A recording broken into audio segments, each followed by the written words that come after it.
From the Samson Production Studios in the heart of Hazleton, Pennsylvania, it's your News 13.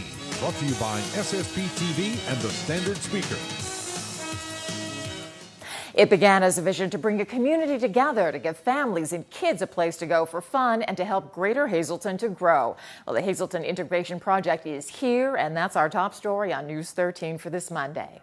Good evening, everybody. Thank you so much for joining us. I'm Kathy Bazinski. Well, we've been talking about it for years and getting ready for the big day, and now it's here. Christina Papa has spent most of the day at the Hazleton Integration Project home to tell us all about the opening day excitement. Kathy, you can feel the excitement in the air today. Just a year or two ago, this was just an idea for a community center in Greater Hazleton. Now today, all of that is becoming a reality and hopefully means a brighter future for all the people here in Greater Hazleton.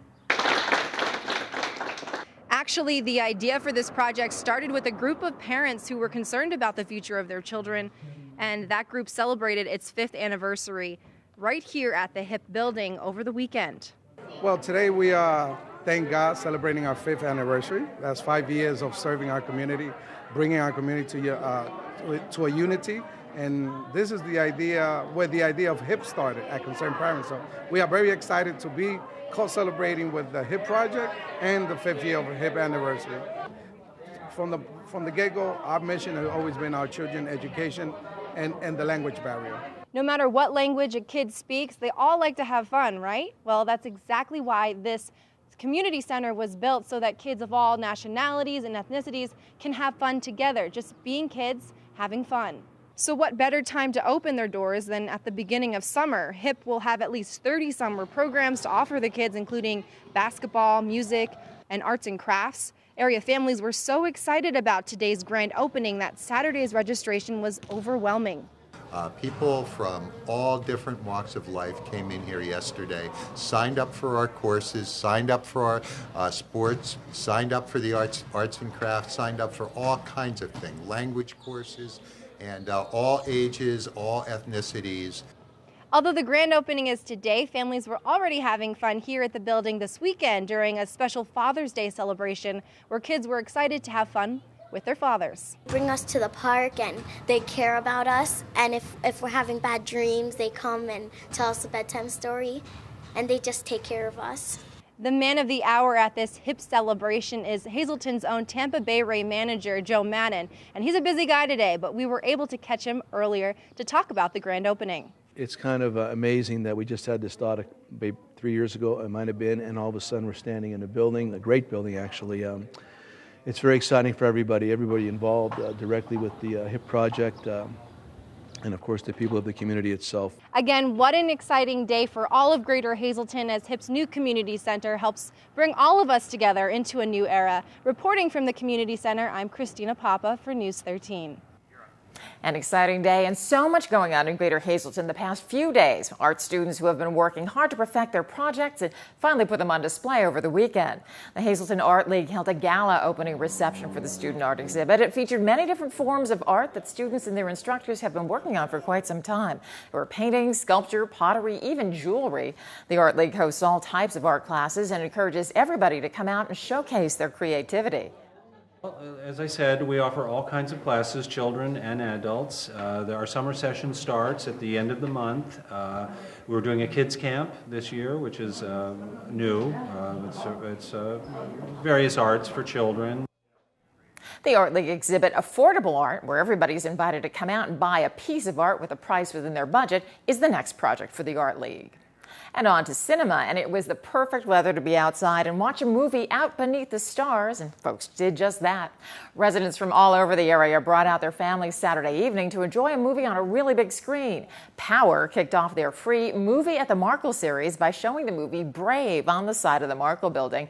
People brought chairs and snacks and blankets to enjoy the night of family fun, and there was also a stand set up selling popcorn and other goodies. For many of the kids, it was the first time for an outdoor movie, and they were really excited.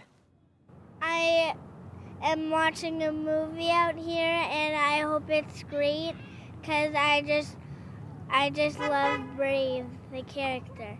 We're watching the movie with my family and my brother. And the next movie at the Markle will be Harry Potter on Saturday, June 29th. So how about some history? It was like a step back in time as the Eckley Miners Village held its annual Patchdown Days. Oh, you gotta go down and join the union. People from all over the region came out to see what life was like for a coal miner's family. There was some great music, as you heard. Folks were able to tour some of the museum houses and were able to take a peek at family life during the early days in the coal mining industry in our region. This is one of the biggest events that the Eckley Miners Village and Museum conducts, and historians say it's important that people believe that the coal mining life truly did affect the lives of so many. Well, there's a lot of celebrations in the area, but this one is really focused on the history and the heritage of the people that used to live here. So it's a direct reflection of the life in this part of the country, really, in the last 150 years. So people, people's families are here, and it's their identity, it's their heritage, their history. So it's really a great event. And while this is a special event for the museum and village, the homes are always available for tours. And the Village and Museum is also hosting an exhibit by a regional artist who portrays life in the mining industry. Frank Wachahansky lived just outside of Scranton, and much of his artwork focused on the anthracite coal region. His passion for the mining industry in northeastern Pennsylvania was spurred by his dad, who worked in and ultimately died in the coal mines. His works look deep into the life of coal miners and the hard work that they have to endure. A local outsider artist who spent a lot of time in his house making art, sculptures and paintings. He was a Scranton native, and I think at the time he died, he had left about 5,000 works of art. Well, it's a real interesting combination of things, but his family was from the area, and he had a heavy focus on coal mining and mining-related activities. The exhibit runs through August 31st at the Eckley Miners Village. And the summer fun just keeps on coming as one local community holds its start of summer tradition. Stephanie Gorney takes us to Tamaqua Summerfest.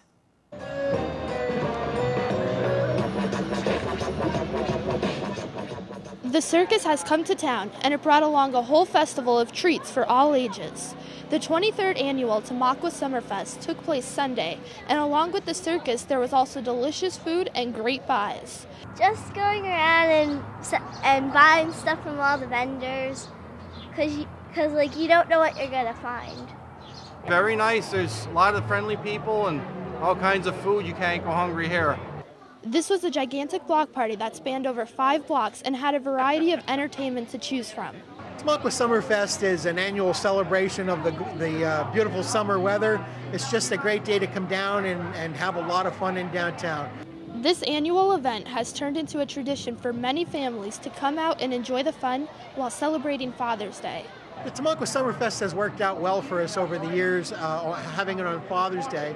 Here in the Tamaqua area, it has sort of become a homecoming for families. Families come back to town, get together, come downtown as a group. A lot of them, they bring their fathers or husbands along, and it's kind of like a day out with the families. Summerfest has grown tremendously over the past 20 years, and the residents can't wait for next year for the party to come around again. Stephanie Gorney, News 13, Tamaqua. And still ahead on News 13, one showery day ahead, but then it's clear skies from there on out. We'll tell you all about it in News 13 weather. And today was simply a beauty, and what a perfect day to ditch the car and head to work on your Harley. We'll celebrate a rider's holiday when News 13 can. You may have noticed on your commute to work today a few more two-wheelers on the road. Well, it's motorcycle and scooter ride to work day, and as Matthew Petrillo explains, safety is PennDOT's priority. Nick Zapataki, owner of Iron Hog Custom Cycles, says riding his motorcycle is like therapy. All the weights of the world and your problems just kind of disappear when you're riding, just like going to a movie, and you kind of forget what's going on until the movie's over. Today is motorcycle and scooter ride to work day, but he says he's been celebrating this special occasion every day for the past 10 years. One of the main reasons for me, though, is, everybody hates getting up for work in the morning and going to work, but at least maybe if you get on your bike and take a nice ride on the way there, you could look forward to it a little more. And it's just a really good opportunity to highlight sort of the excitement and freedom that comes with those folks who choose to go out and to ride motorcycles. And we're encouraging folks to ride to work. And this is a beautiful day to do that type of thing. James May of the Pennsylvania Department of Transportation says investing in a hog could save you money down the road. With the beauty of the weather and the price of gas, a lot of people are looking at going with motorcycles and scooters. Bike to Work Week started back in 1992 and encourages people who own fuel-efficient two-wheelers to take their bike to work. But PennDOT says it's not just for motorcyclists. It's for anyone who has two wheels. So it's a beautiful time to be out on two wheels, whether it's on a motorcycle, a bicycle, or you're walking with your dog or walking along this trail. So it's a good time of year to get out and about here in Hazleton. If you're new to motorcycling or you want to learn how to do it, PennDOT offers training classes. But Zapataki says a lot of automobile drivers need a few tips on how to drive near cyclists. When we ever see any kind of accident or anything like that, it's usually not the person on the bike's fault. So, you really have to be aware of what's going on around you at all times. You're a smaller vehicle, so you're less likely to be seen than a big car or truck. So just be careful and mindful of your surroundings. PennDOT hopes to lower the 4,000 accidents that involved motorcyclists last year, 200 of which resulted in fatalities. And May says by increasing safety measures and awareness, they will. Matthew Petrillo, News 13, Hazleton. And time now for our regional weather from the National Weather Service. Checking the radar, actually we are in the clear for most of the day, but we will start seeing a little bit of shower activities. You see some here and there, but it's going to intensify as we head towards sunset tonight. Our creative condition, exactly what kids should be doing today. It's by Seth Rockovich, a student at West Hazleton Elementary Middle School, and he says it's a sunny day. He's playing basketball, his friend is swimming, looks like his mom's planting some flowers. All in all, just a beautiful day. Now let's take a look at News 13 weather from the National Weather Service for Greater Hazleton for tonight. Chance of showers and thunderstorms after about 7 p.m. with a low around 60 degrees. And then for Tuesday, mostly cloudy with scattered showers and thunderstorms, high near 78. Those showers and thunderstorms continue at night with a low down to 54. And heading to Schuylkill County for tonight, a chance of evening showers and thunderstorms, low getting down to 59. Then Tuesday, mostly cloudy with a chance of showers and thunderstorms, a high near 77. Showers and thunderstorms keep going at night with a low down to 53 degrees. Well, the weather may have been a little bit cloudy back on Friday, but the sun decided to come out just in time for a very important celebration.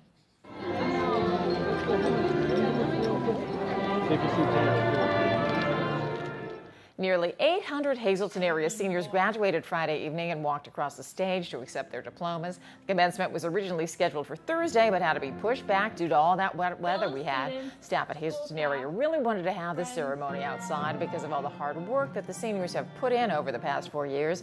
The graduates were really excited that the weather held up and they were able to graduate with the sun out. It's great. I mean, they pushed hard for it, and it's finally happening. Mother Nature held off, looks like, so it's going to be a great night. It's a great feeling. It's an awesome experience, and everyone deserves this night. And while the graduates are all excited to see what the future holds for them, they were also sad to say goodbye to their friends. And let's check the winning midday lottery numbers. Good luck if you play. The daily, 059, Big 4, 6823. Quinto, 09594, and the treasure hunt, 2, 6, 10, 20, 25. Hope you won.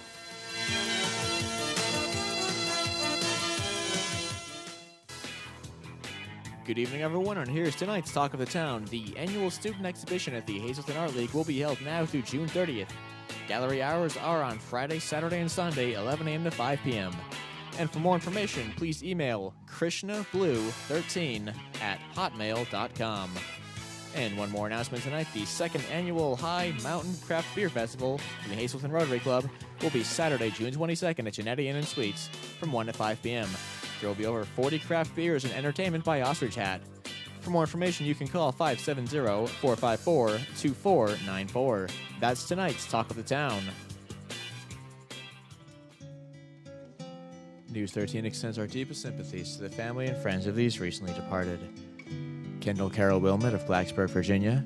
Memorial services were held in Chester, Virginia. Edward J. Strashko of Tamaqua. The funeral will be held Wednesday at 9:30 a.m. from the Damiano Funeral Home. Friends may call Tuesday from 6 to 9 p.m. Frank J. Petrel, formerly of Tresco. Funeral is Wednesday at 10 a.m. from the Holy Rosary Church. Friends may call Wednesday from 9 to 10 a.m. Patricia Patsy A. Skidsey of West Hazleton. The funeral will be held Thursday at a time to be announced from the Frank J. Bonin Funeral Home. Friends may call Wednesday from 6 to 9 p.m. And Eleanor E. Leonard of Hazleton. The funeral will be Wednesday at 10 a.m. from the Frank J. Bonin Funeral Home. Friends may call Wednesday from 9 to 10 a.m. Tonight's obituaries have been brought to you by the Smilax Floral Shop on 15th Street in Hazleton. Free delivery to all local funeral homes. Call 570-454-0111. and by Mia's. Once again, the Hazleton area's #1 rated restaurant. Call 501-3410 for information on luncheon packages. SSPTV Sports on News 13 with Fred Barletta Jr. and Ron Marchetti. Well, the Norfolk Tide have had very little trouble scoring runs through most of the games this season, and that's why it came as a little bit of a shock yesterday when not only did they end up with just 4 hits, but they got shut out. And so you put that all together, and it's a tough loss for the Norfolk Tide. There you see right there, Louisville knocks them off 1-0. Russ Kanzler was one of the guys that was struggling yesterday as well. He was 0-4, so were a lot of the Norfolk guys. So Kanzler, 2 for 12 over the weekend, scored 2 runs, knocked 1 in. They'll be right back at it a little bit later tonight. Anyhow, the Scranton Wilkes-Barre Rail Riders, they pounded out 14 hits, but that's not the column that wins and loses games. It's the runs column, and you can see right there the Iron Pigs put up 5 of those. So Lehigh Valley, 5-4 winners over Scranton Wilkes-Barre. The Rail Riders committed 3 errors, 2 of them very costly, and that helped to some runs there for the Phillies AAA club. There's your schedule today. As we said, Norfolk entertaining Indianapolis tonight, a double dip up on Music Mountain tonight at PNC Park, Rochester and Scranton Wilkes-Barre, and Lehigh Valley heads out. They go to Ohio to take on the Toledo Mud Hens AAA club of the Detroit Tigers. Now in the major leagues, the Phillies come back after their road trip. They're entertaining Washington. The Mets go to Atlanta. Pittsburgh, Cincinnati, Yankees. They are limping home for the West Coast after winning just 4 of 10 on that swing. They will be off. They'll start tomorrow against the Dodgers in Interleague. And, well, the Rays, it seems like they've never recovered from that loss early in the week to the Red Sox in extra innings, because it's just been all bad since then. And they lost again yesterday. Day off, they'll be going to Fenway Park, start a series with the Red Sox, and then go down to Yankee Stadium. Let's take a look at the NBA Finals. This is Game 5. Many people say pivotal Game 5 because series was tied 2 games apiece. Not anymore, as San Antonio, their last home game of the season, they made it count. They just had all the answers, and they really held down the Miami offense, and so they take the 3-2 lead over the Miami Heat. So here's what we've got. San Antonio has to win 1 of the next 2 in Miami. And, well, Miami, they've got to win both of them on their home court. Don't count out the Heat yet, but we'll wait and see what happens there. National Hockey League, Game 3 is in Boston tonight. It's the Blackhawks and the Bruins tied 1 game apiece. And that series has been very, very entertaining. Today is the day after Father's Day and the day after the U.S. Open. Welcome to Trivia Treats on this June 17th, and welcome to Joe Madden, who is in town to cut a ribbon on 4th Street. Speaking of the U.S. Open, Justin Rose won it yesterday. Congrats to him. But going back to this very day, 40 years ago in 1973, in the final round of the U.S. Open golf tournament at the Oakmont Country Club in Oakmont, PA, 26-year-old Johnny Miller shot an 8 under par 63 to win it. It was the very first time a golfer recorded a 63 in a men's major championship. Also on this very day in 1952, 61 years ago, something happened that will never, ever happen again. And you could etch that in stone. Braves pitcher Warren Spahn pitched 15 innings, hit a home run, and struck out 18 batters, but lost 3-1 to the Cubs at Braves Field in Boston. Spahn faced 57 batters during that contest. I wonder how many pitches he threw that day. Nobody will ever know. But it had to be at least 200. 1 week later, in that same 1952 year, and the same city, Boston, catcher Sammy White's walk-off grand slam off Satchel Paige climaxed a 6-run 8th inning, lifting the Red Sox to 11-9 triumph over the St. Louis Browns at Fenway Park. Paige had entered that game with a streak of 26 scoreless innings. Leading off the bottom of the ninth, Boston right fielder Jimmy Pearsall yelled out to the mound to let Paige know he was going to bunt to lead off the inning. Then he pushed a bunt toward first base. He beat it out. Once on first base, Pearsall reduced himself to antics like bouncing up and down like a jumping jack. snorting like a pig, flapping his arms like a chicken, whistling and imitating Page's pitching motions. Guess what? Mother of God, it worked! Old Satchel Paige unraveled, switching to boxing and going all the way back to 1935, 78 years ago. James J. Braddock won the heavyweight championship off Max Baer with a 15-round decision in one of the most stunning upsets in boxing history at the Madison Square Bowl in Long Island City, New York. The odds on Baer were 10-1. Braddock would hold the title for 2 years until 1937 when he lost to the Brown Bomber Joe Louis. Braddock's life was chronicled in the 2005 film The Cinderella Man. Till Friday, be a good sport. Stay loose. And plenty more news and information headed your way on News 13. An exciting day for Greater Hazleton as Joe Madden's Hazleton Integration Project becomes reality. That story and much more news when the 13 crew comes right back.